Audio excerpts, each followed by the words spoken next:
that are given out through the Highway Administration. They're flawed. They're not transparent. We waste up to $100 billion a year through the United States government in these flawed contracts. How about what we do is we renovate the way we look at the bidding process and the contracts. And then the money that we save, and then just in the Highway Trust Fund, could be as much as $11 billion. If you find the money, keep the money. Imagine that we look at this in an incremental fashion, that we start changing the way that we start looking at things. Congresswoman was right. How do we pay for it? Okay, there's one savings, but how are we going to look at fair is fair? Those that are utilizing gasoline paying a tax, whereas those with electric cars pay no tax. They're still putting miles on the highway. The other thing is remember we built this infrastructure. Now there's more bridges, there's more roads, and there's less funds in there to go around. So part of the problem is how do we fund that? And we're going to be asking you, what is the American taxpayer? What is the American driver? What is the American freight hauler? Those are shipping both to and from. What are they willing to see? Because this is where Congress needs a little help.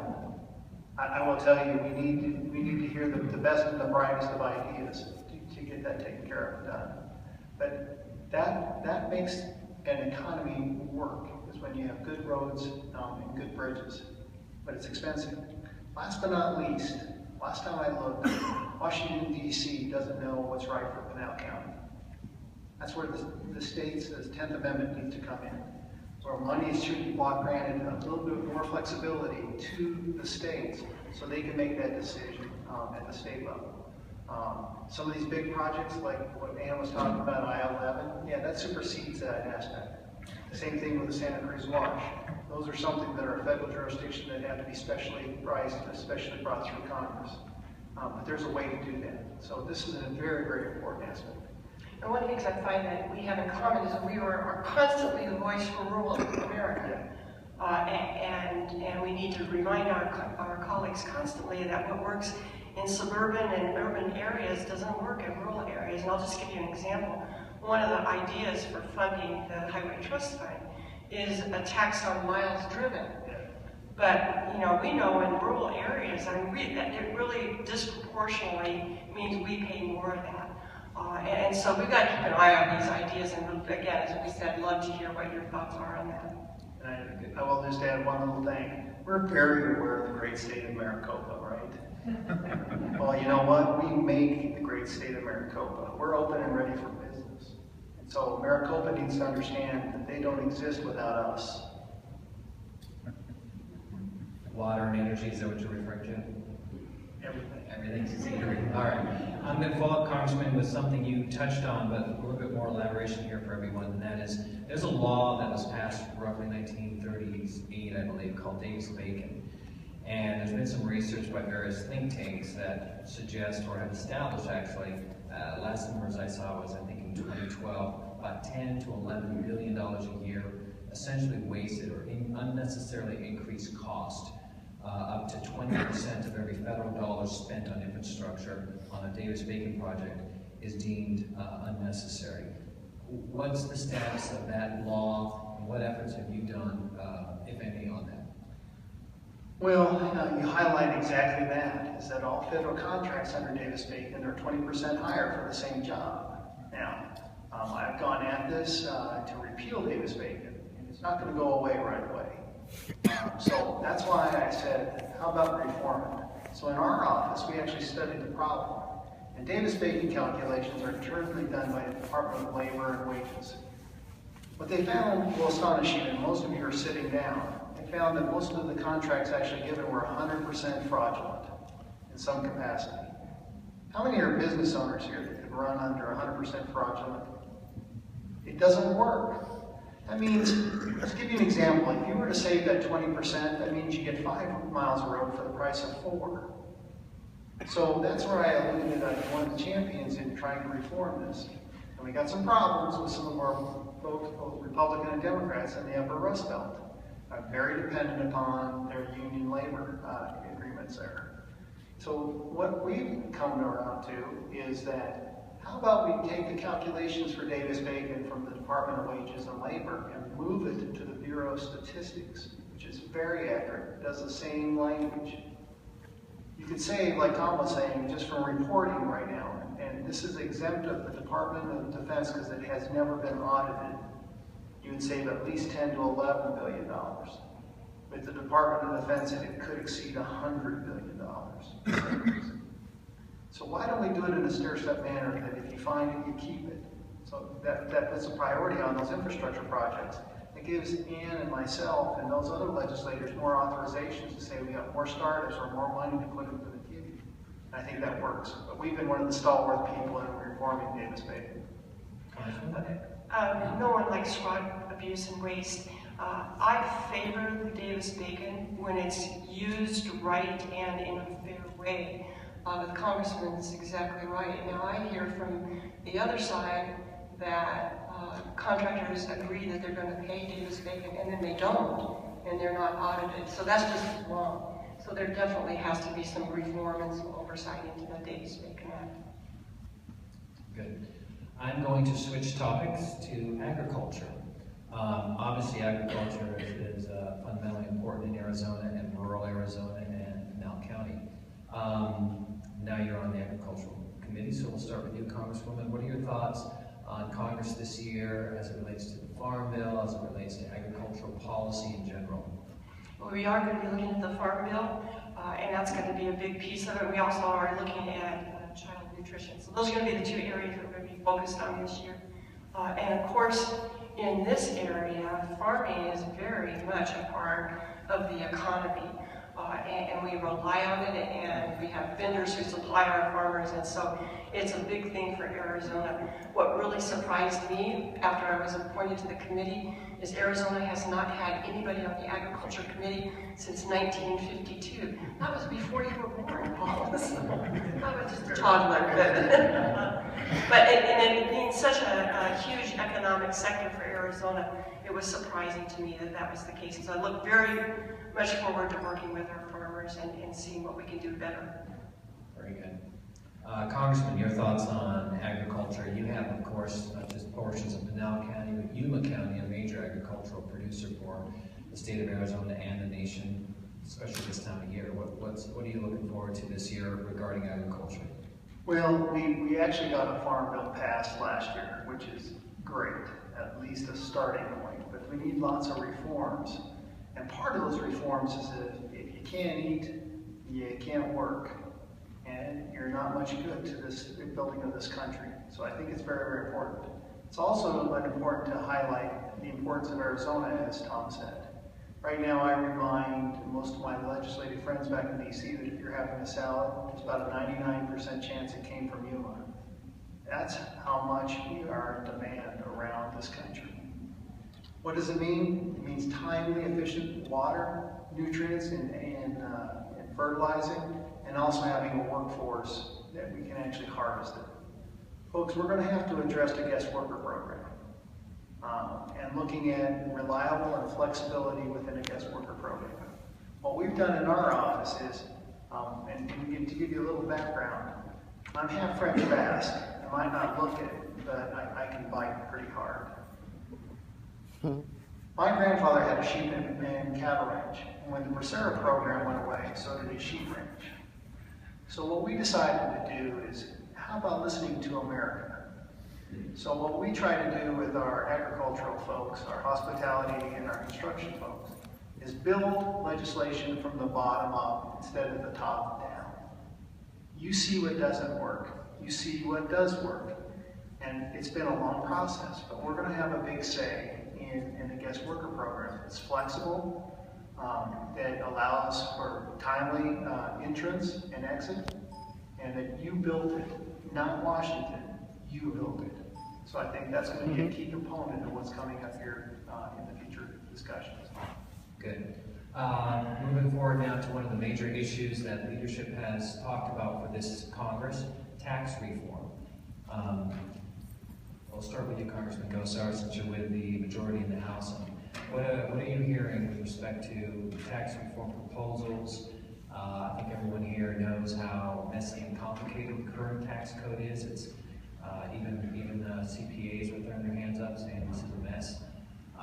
What are your thoughts? What's coming down the pike?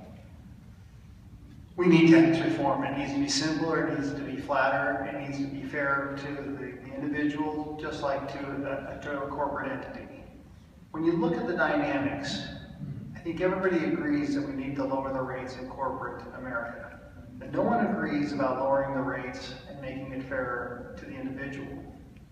We've got to make this an easier go. But we also have to stop the posturing. And I'm going to step back for a second. I took it very, I was offended the way the president took on the 529 plans. I don't know if anybody's familiar with it. There's a program for modest people to put money away on the birth of a child or relatives. Small lumps that build up over time. That is after-tax dollars. And when you take it out for an educational expense, there's no tax on it. Come on now. I'm the beneficiary of somebody that did that when I was growing up. And the best benefit that I got from my parents was coming out of undergrad and dental school. And I worked like 5 or 6 jobs, debt free. You cannot imagine what that means. Today, the dentists and the physicians come out on an average of $400,000 in debt just from school loans. How can they still practice? We've got to come around to looking at taxes in a whole different light. Now, in the 113th, a gentleman from the Senate, Max Baucus, and Dave Camp from the Republican House worked diligently on having that constructive environment to have tax revisions. I want to see us lead in regards to that. I want to see what the Republicans got to put forward. Paul Ryan, a very stalwart person in trying to get things done, is now Ways and Means Chair. Now we're going to see. So I hope that we at least have that debate. It's going to be, up to everybody if the Senate plays. As Ann will agree with me here, you may not like the Democrats on the other side, but the enemy is truly the Senate. They can move real fast, or like we saw last year, they don't move at all. And so from that standpoint, you have the debate, and then anything's possible. Have the debate, share it with America, and anything's possible. I agree with that. Paul and I have both been small business owners. We know how onerous the tax code can be on a small business owner, and it has to be done, it has to be simplified. I'll tell you, last night I was on the plane with our former Senator Kyle, and he teaches a class now in tax reform. And so I asked him, I said, can we do this when we get this done? He said, it's so hard to do, but it has to be done. And what's going to happen if we have the debate is I'm not going to get 100% of what I want, and you're not going to get 100% of what you want, but let's move forward. I think we can do that. I'm going to finish up by saying this. Isn't it interesting if I reward people for investing in America with a job versus taxes? I'll take the job any day. That's the key here, is we shouldn't be penalizing people that are working. That is a huge key in this whole discussion. And we still need more jobs. I just saw that Apache County, which is in Congressional District 1 on the eastern side, has the highest unemployment of any county in the country. It's 20%. Gotcha. And it's you have one there? Oh, you're right. I'm wrong. Depending on the time of year. Well, that's true. Yeah. Regardless, that's what the focus still has to be on: creating jobs, building that economy. Congresswoman, following up with something Congressman Gosa brought up, you were at the State of the Union speech, and what the Congressman was referring to was there are a 529 savings plan. It's very similar to a 401k for education. Parents can put money in and save for their children's college education, or grandparents and uncles and aunts can put money to like a 401k for college. And I think the president suggested that that would be something that could be taxed and money taken out of that 4 or that 529. Do you have any preliminary thoughts on that idea? I was really surprised to hear him say that, and at the same time then say community college is going to be free. I don't see how those two things really are on the same page. But I think the 529 plans really help some people, but I'm more concerned about the young people in high school that I'm now hearing from who don't want to go to college or can't go to college because they don't want that student debt. You and I were fortunate, we were able to get a good education without it, but it's now affecting their future life choices and what they're going to do. And they're saying, you know, we don't want student loan debt. We see how it's made our parents' lives very difficult. And so that's what we need to focus on. I think, and brings it home, is that what we're seeing is a dichotomy of what we're talking about from Washington, D.C. We're asking you to go for higher education, come out with student debt, and tell me where my job is. It doesn't match up to the reality that we're finding in life. Once again, it's problematic. What we ought to be seeing the government doing is instilling in people planning. Successful people plan. Every one of you do a budget. The problem here is the government, because they haven't done a budget. They're not planning. The thing they have over you is they just print money, but eventually that catches up with them. That's the key here is planning, because successful people plan. You mentioned tuition real quick. This is an education question. You went to the best law school in the United States, University of Arizona. Go Wildcats. Do you recall what you paid for tuition when you were going to school? You know, I was fortunate. I had a tuition scholarship for undergrad and law school, but I also worked 2 jobs all the way through. So I never even considered taking out a student loan, but it was certainly a lot less than it is now. Yeah. And Congressman, you went to Creighton. I did. And do you recall what the tuition was when you went in the early 80s, correct? I did. So my tuition in the early 80s for dental school was about $20,000 per year. And what is it today? It's almost $100,000. So like I said, the numbers I'm quoting you, I'm still very involved in dentistry in that aspect. The current numbers coming out of school in debt is $400,000 the average. This is key. And I want to bring it back, and I hope it's to the next point to kind of get us rolling into resources. There's creative ways out there, folks, to look at this, because part of our resources, our royalty dollars, is meant to go into education. This is a key component.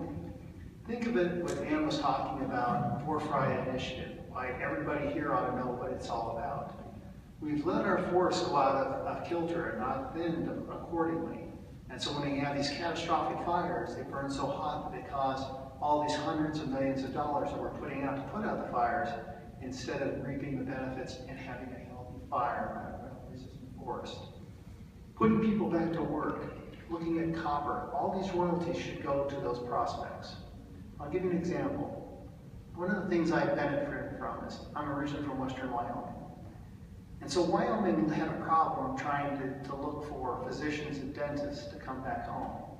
So what they devised is they devised this group to study building a medical school and a dental school. And the group said, don't do it. Take the money that you put away for that, tag team it with the resources that you get from the revenues from your mining and from your forestry. And then for people that qualify, help them with their tuition. Do you know they've never touched the principal in that? And it's now not just for medicine or dentistry, it's also for engineering that the state of Wyoming can't get. In some programs, they'll pay 100% of your tuition and give you a small stipend to live on. For every year you do that, you have to come back into Wyoming to practice. There's creative ways to get this to happen, where we have kids that are solidly part of coming back to Arizona to be the part of the future of Arizona and are not mind-boggled by the amount of debt they have. Very good. Any follow-up thought? Or it's a natural segue into what we're going to talk about now, which is natural resources.